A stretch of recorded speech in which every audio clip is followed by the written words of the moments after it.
All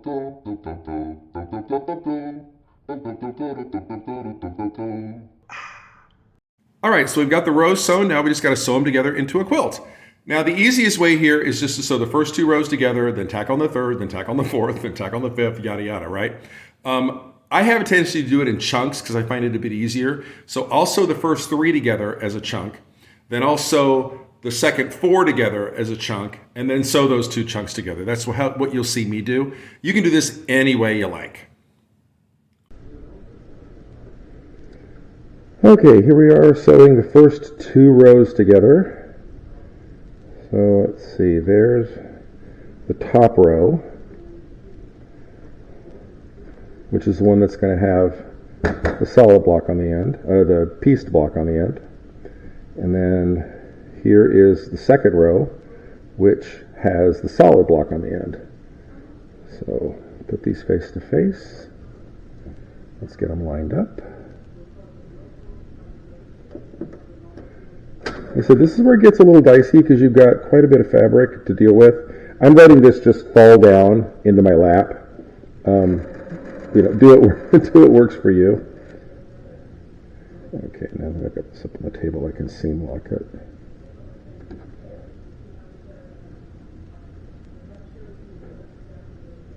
There we go.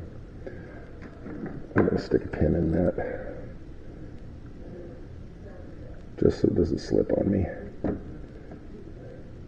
There we go.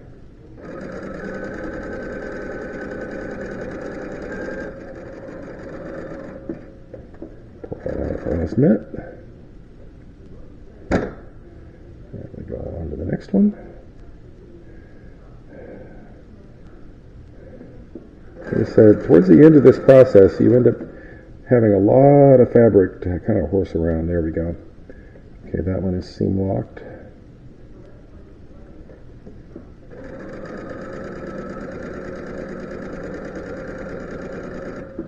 And I got this seam allowance is going this way, which means the underneath one's going that way. So I just swipe that under there to make sure it's right.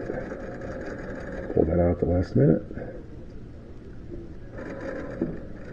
Let's see. And seam lock down here.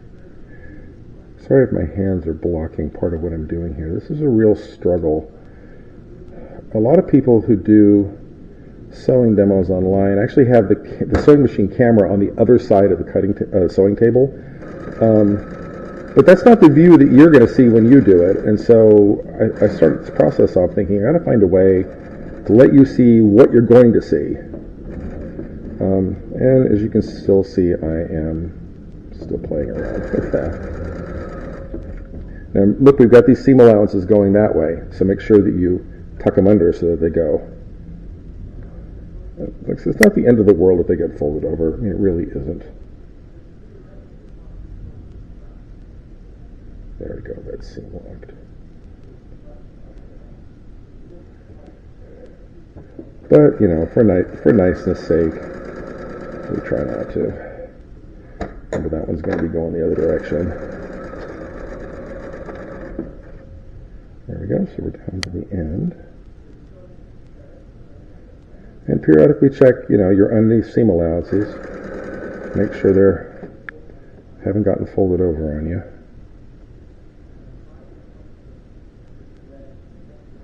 There we go.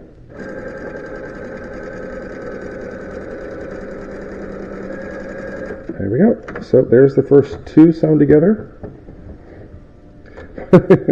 By the way, I can pretty much guarantee you that at some point during this process, you're going to run out of bobbin. This is the time that it always seems to happen. Alright, so we've got first row, second row. Now we grab the third row. Remember I said I'm going to do this in a chunk of 3 and a chunk of 4. So this will be one that has the piece block on the end, and I've got these final seam allowances going that way, so I'm going to flip this around. Again, it's not hugely important, but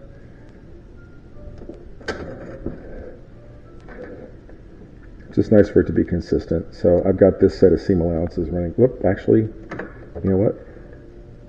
I just got backwards. Now watch what's going to happen here. So here, the seam allowances are running that way, right? I have to do the other direction here because once this folds over, these seam allowances are pointing that way. This is a good example of me making a mistake on camera. Like I said, it's not the end of the world if you don't get them all going the same direction, particularly when you're a beginner. Don't beat yourself up about it. You know, it's one of those things that as you get experience and stop having to think about every step of the process every single time, you'll be able to catch stuff like that. But honestly, right now, seam lock that. If you don't get them all going the same direction, no one's going to care. This is not the time to be beating yourself up. You're almost done with your very first quilt.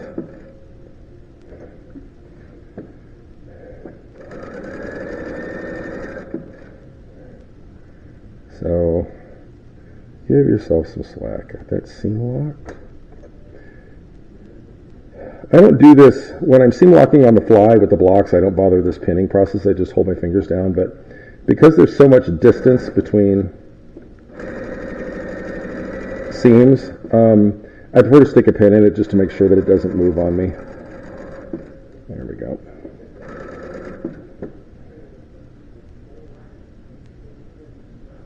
And seam lock that one.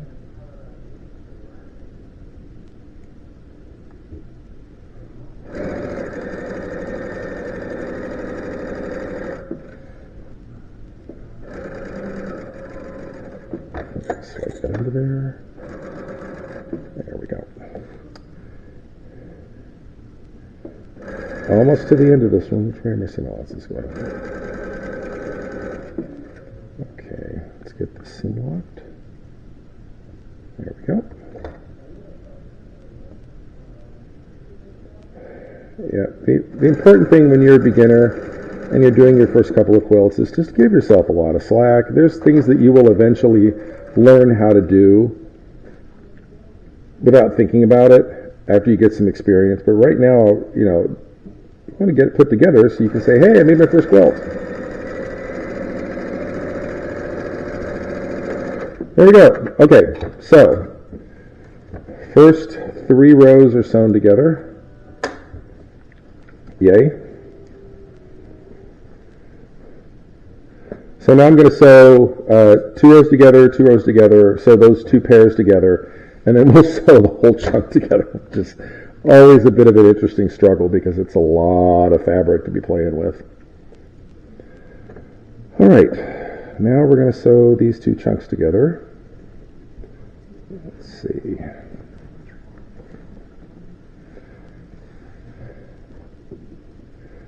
So the first 3 goes pieced, solid, pieced. So this one needs to start with a solid.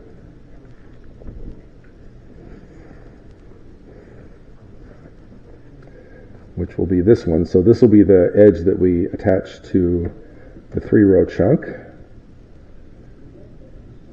So get that connected. Blah, blah, blah. Like I said, it's a little simpler if you just do it, you know, 1 row at a time, and you know, you do what works for you.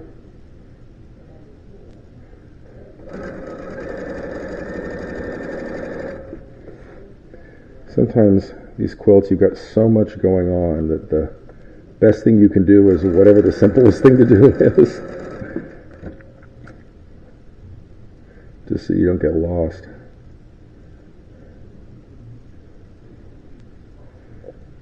I'm actually really surprised I haven't run out of a bobbin yet, frankly. There we go.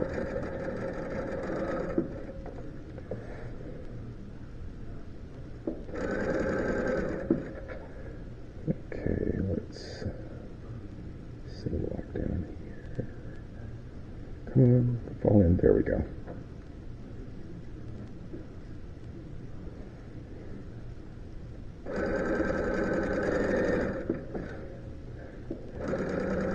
Those of you who chose to do the twin size version, right about now you're discovering just how much fabric you're having to manipulate with the needle right now.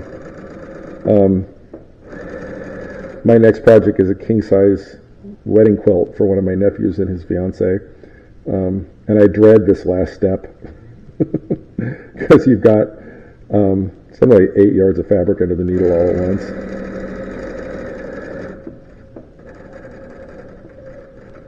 There we go, and we're down to the end.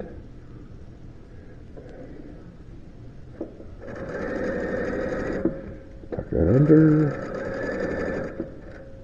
Yep. It slipped on me. There we go.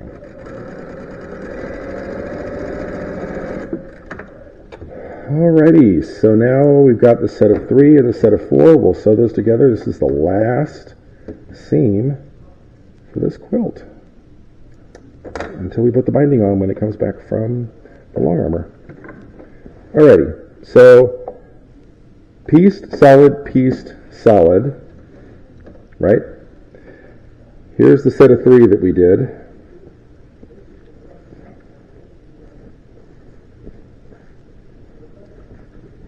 So then that'll go pieced, solid, pieced, and we're done.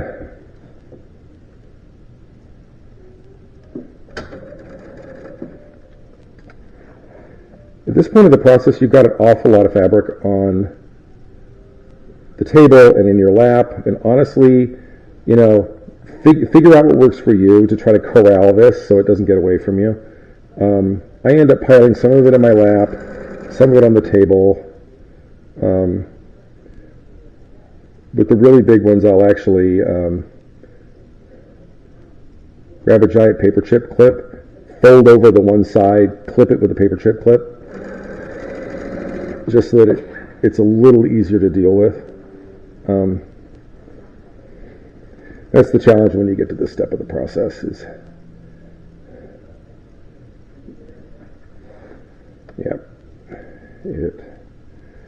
has a mind of its own.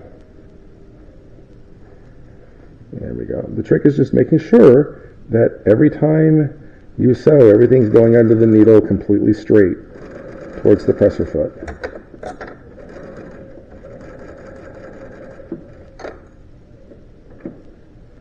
All right, let's see what we got going here.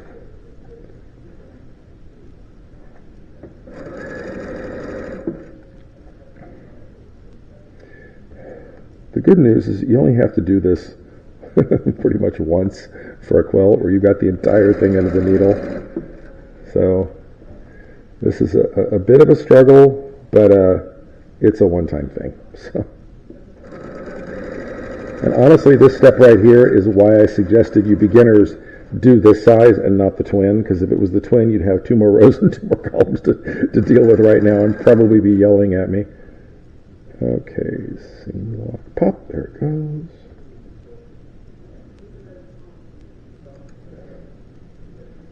That'll be nice and straight. Yeah.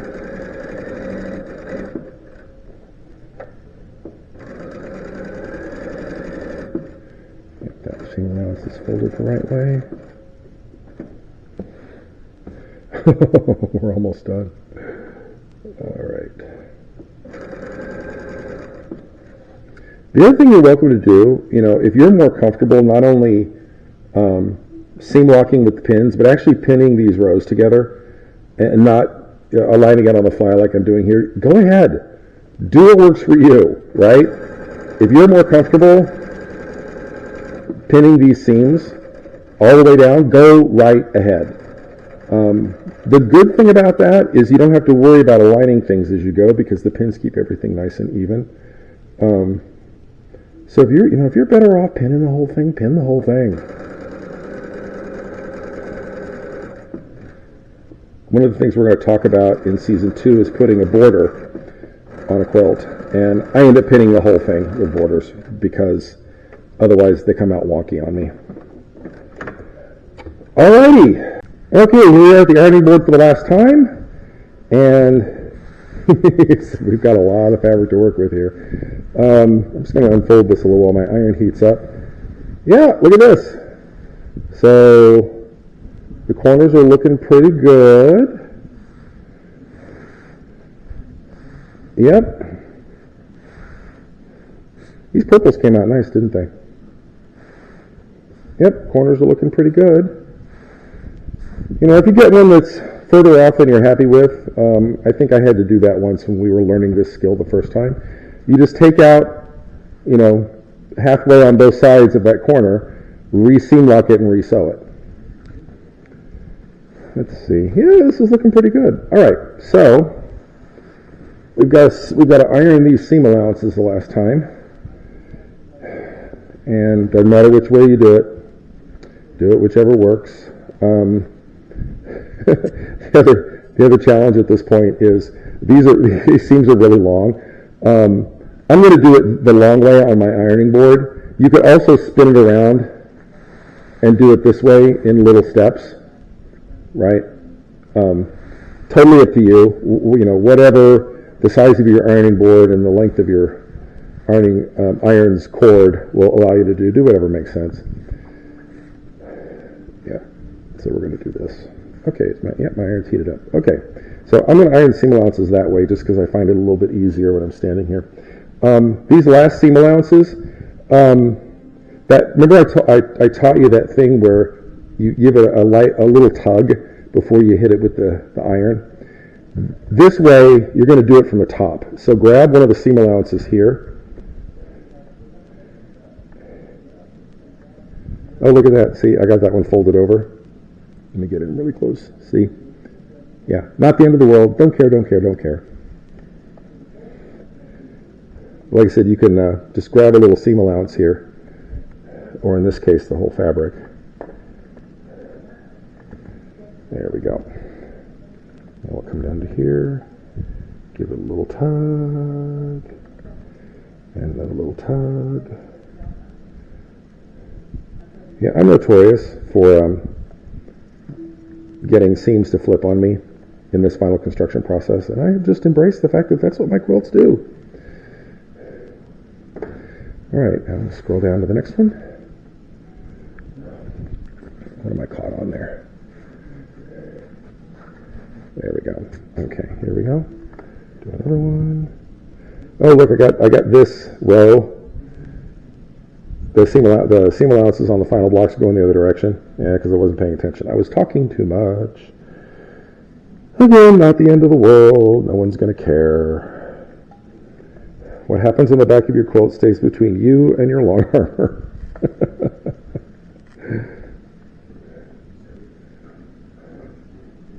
The only time you really, really have to care is if you decide, if you're crazy enough to enter a quilt competition, because then they start looking at stuff like that. Frankly, that's why I don't do quilt competitions. Oh, look, see, I split another one here. Again, not the end of the world.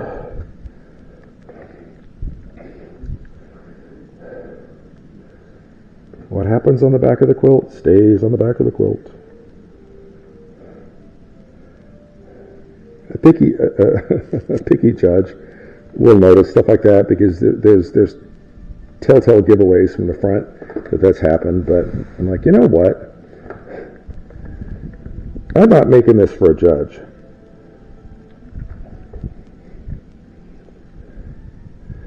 I think I mentioned when I finish up this quilt and get these last two episodes of the walkthrough done, I've got to stop everything and make a wedding quilt for my youngest nephew and his fiancée, who just got engaged about a month ago. I'm actually really excited. I don't get a chance to do truly original designs that often, and this is a completely original design. Yep, there's another one where I got it all folded over. And again, we don't care because nobody will know.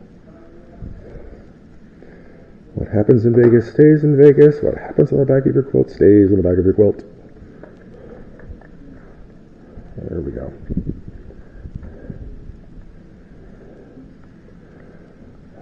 Like I said, if this was my mother or my best friend, they'd be frantically ripping stuff out right now, but I can't be bothered.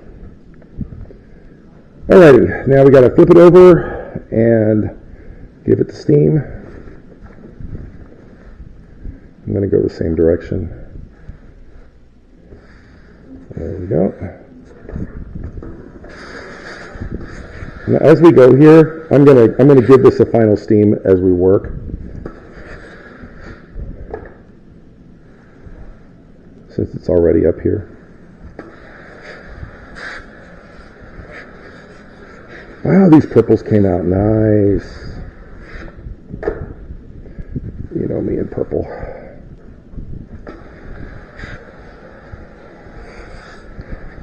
Purple's one of my go-tos. Trust me, you'll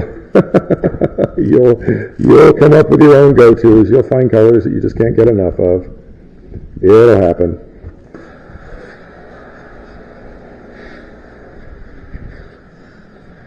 And just the weight of the iron. Let the steam do its work. Wow, this really did come out pretty. I can't wait to see what you came up with. Because you stick with me too terribly long, you're going to see a lot of purple. All right, give top row. There we go. Look at that. We just finished first quilt. Isn't that cool? Yay! Alrighty. So fold this up lightly.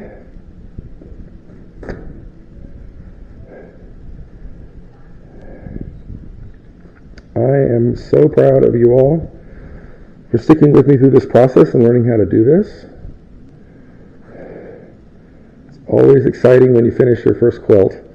All right, so you finished your quilt. Like I said, I wanted to walk through the process for the Season 1 project with you. The instruction sheet, the pattern, let me reach over here and get it. Remember, the pattern has timestamps for each one of these skills about, let me get in closer. I have to get my head closer to it there. There we go. Remember, I've got little highlighted timestamps here of where we covered each one of these skills. So if you need a refresher, you can go back and look at it. We walked through this entire process together just to give you a reference. And that finishes getting this quilt top put together. So in the next episode, what we're going to do is talk about what happens next. And what happens next is you hand your quilt top and your backing fabric off to a long arm quilter to get it quilted. And we will talk about that process, and then we're going to go meet Georgia, who is my fantastic kick-butt long armor, and she's going to show you her machine and talk a little bit about how you can set your long armor up for success and the kinds of questions that they're going to ask you. And then we'll hand it off to her, and when we get it back, last thing I need to show you how to do is put the binding on, and then we'll be done, and you have done your first project. Great. Alrighty, finish making your quilt, make your top, get it all sewn, and I will see you in the next episode where we'll talk about working with the long armor. Bye.